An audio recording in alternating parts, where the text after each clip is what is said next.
Alright guys, we're going to take this topic of thread control, and in this video we're going to break it into two components. The first being circular thread path, and the second, how to control the tension of your bobbin.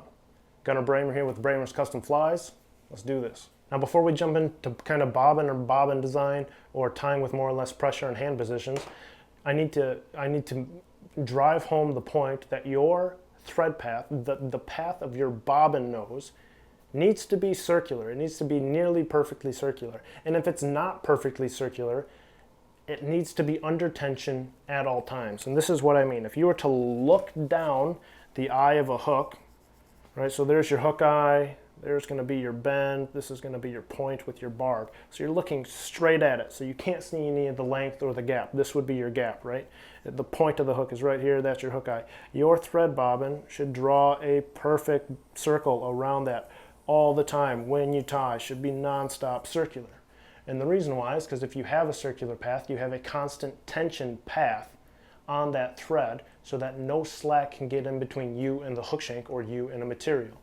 If you kind of tie in this jerky manner, you're not under this constant tension. If you kind of up and down and up oval or and however you are, every time you extend that and then shorten it on the underside in a jerky motion, you're going to throw in little pieces of slack.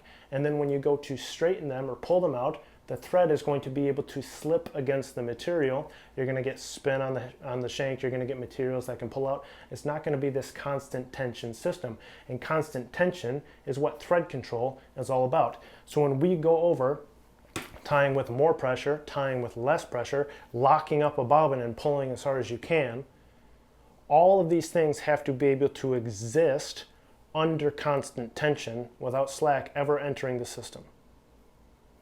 So let's just jump into bobbins real quickly.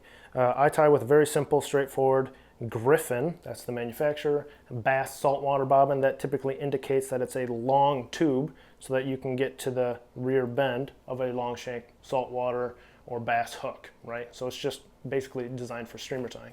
But this is just very simple kind of spring steel with little ears.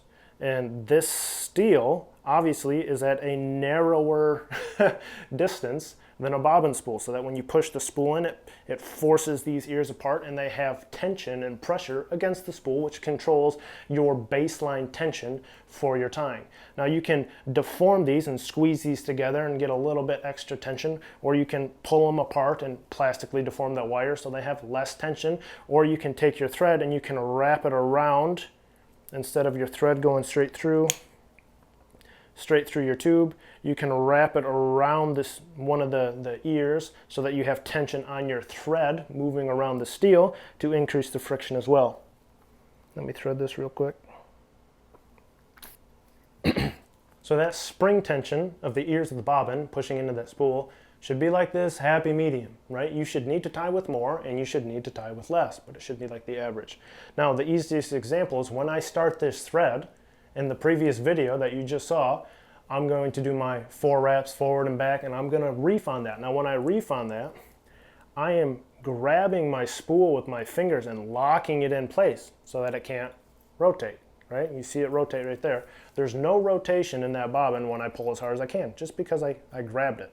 And so my hands on my bobbin are always in a way where I can pinch that spool between the palm of my hand and my fingers. So that's how I hold the bobbin, and I just increase pressure like that. I don't necessarily push on the spring ear, I just feather the thread with my fingers. Now aside from locking it down, you can also feather it just to increase tension as you're wrapping to control that tension if you just need more than the spring ears of your bobbin. It's really that simple.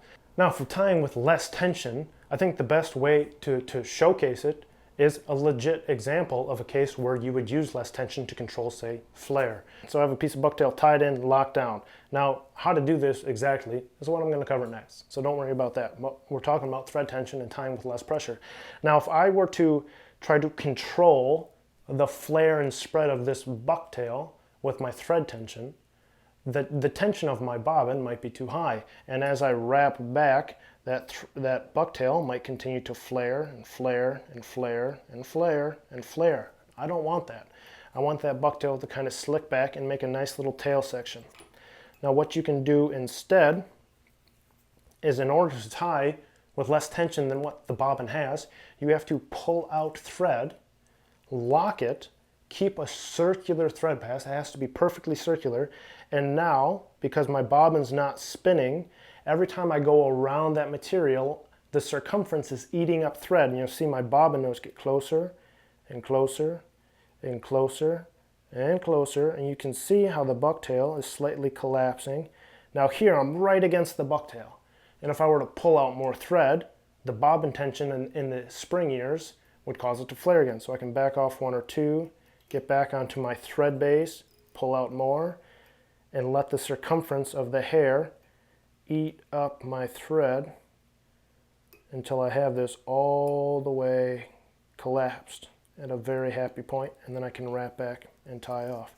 And so I was able to collapse and kind of skinny up that bucktail, take all the flare out, make it nice and circular and going straight back for a tail section, simply by pulling out my thread, letting the circumference, drawing a perfect circle with that bobbin nose, eat up the thread that I had pulled out as the thread is locked in my hand. And then every time I need to pull out more, I go back onto my thread base, which is where the bucktail's tied in. Now this can't pull out because it was tied in aggressively here, and then the flare was controlled back here. So all of the tie-in was done first, then the control later. So that's a pretty good example of when you might need to use that. It's going to come in handy a lot when we're doing hollow ties and bulkhead ties and making sure that the hair leans back and doesn't re-flare. Because every time you build up a thread cone and pull back down, you'll recompress the hair. You don't want to do that when you're trying to control or set angles. So hopefully you guys enjoyed that. Emphasis on circular thread path, constant tension, using kind of setting the spring ears of your bobbin at the middle level, tying with extra pressure with just finger tension on the spool, literally dragging your fingers over that spool or locking them down, and then tying with less pressure to control the flare of materials. Thanks for watching, guys.